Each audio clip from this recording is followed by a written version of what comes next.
आउज़ुबिल्लाहि मिनश्शैतानिर्रजीम बिस्मिल्लाहिर्रहमानिर्रहीम। हकीम मियां हसन आपकी खिदमत में हाज़िर है। कबल अज़ वक्त बालों का सफ़ेद हो जाना ये एक बड़ी अलामत गिना जाता है ज़ौफ़ की, जबकि ये कोई इतना बड़ा मसला नहीं है। आजकल तो 10-12 साल के जो बच्चे हैं उनके भी आधे से ज़्यादा बाल सफ़ेद हो जाते हैं। उम्र के हिसाब से हो जाना तो ये एक कुदरती अमल है।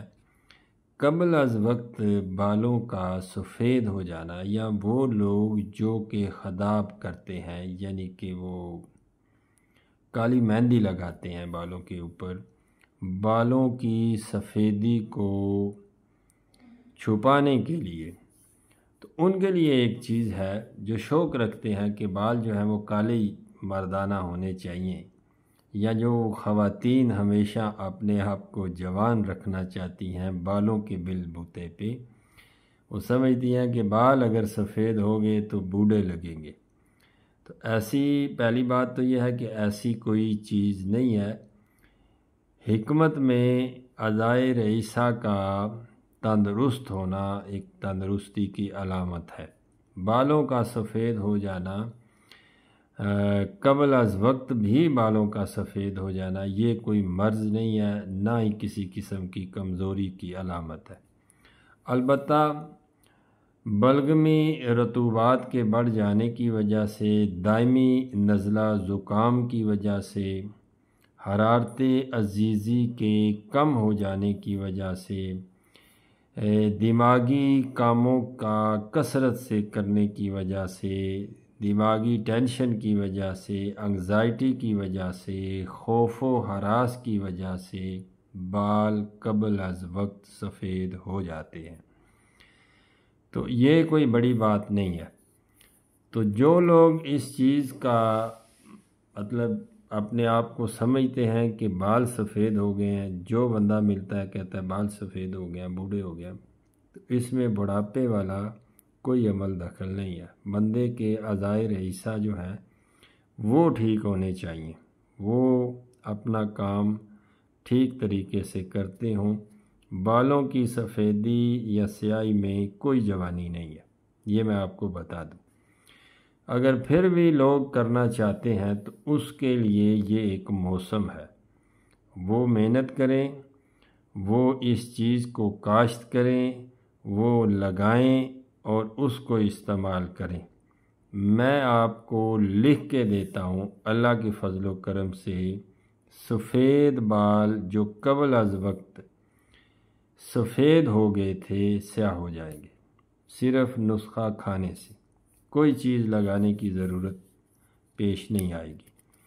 करना ये है, एक मरला ज़मीन पे 1 किलो बलादर बलावा, उसको मोटा मोटा कूट लेना है।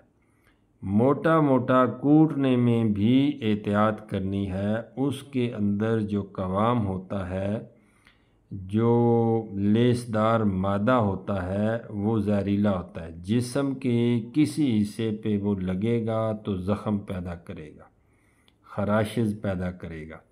इसलिए उसको कूटने में ज़रा एहतियात करनी है। एहतियात से उसको मोटा मोटा कूटना है। एक मरला ज़मीन पे 1 किलो आपने मोटा मोटा कूट के तो वो डालना है उसके ऊपर बलादर को। एक किलो बलादर को मोटा मोटा कूट के एक मरला ज़मीन पे आपने डाल देना है और उसकी खुदाई करनी है। खुदाई करके 1 हफ़्ते के लिए आपने छोड़ देना है। फिर उसके बाद उसकी फिर खुदाई करनी है। खुदाई करके उसके बाद मेथी आपने उसके अंदर, मेथरे नहीं, मेथी आपने उसके अंदर काश्त करनी है। मेथी काश्त हो जाएगी, वो तकरीबन 40 दिन में तैयार हो जाएगी। उसके बाद उसको आपने साग के तौर पे इस्तेमाल करना है, गोश्त के साथ। गोश्त और मेथी का साग बना के आपने इस्तेमाल करना है। गोश्त होगा देसी मुर्गे का या बकरे का गोश्त होगा। देसी आटे की रोटी होगी और देसी घी में बना होगा। ये चीज़ें याद रखें। और उसके अंदर काली मिर्च इस्तेमाल होगी, नमक के बगैर ये गोश्त तैयार होगा। तो ये आपने इस्तेमाल करना है। आप इसको 21 दिन से यानी 3 से 4 हफ्ते तक इसको आप यूज़ करेंगे। आप ख़ुद देखेंगे कि एक तो जिस्मानी क़ुव्वतें ऊद कर वापस आएंगी, दूसरी चीज़ जिस्म की रंगत जो है वो वाफर मिकदार में आपके अंदर खून पैदा होगा, जिस्म की रंगत तेज़ होगी, जिस्म की रंगत जो है, चेहरा जो है वो साफ़ होगा। तीसरी चीज़ जो है, बाल आप देखेंगे कि जड़ के अंदर से काले निकलेंगे। तो ये एक नुस्खा है। आप में से जो बंदा शौक़ रखता हो कि मेरे बाल काले ही होने चाहिए, वो इसको बना के इस्तेमाल करे। आजकल ये मौसम है, आप इसको लगा सकते हैं और इसको आपने लगाना है। ये बना बनाया नुस्खा नहीं मिलेगा, ये तो आपने ख़ुद ही मेहनत करनी है। और इसको इस तरतीब से बनाएं, इंशाअल्लाह ताला आपको मायूसी नहीं होगी।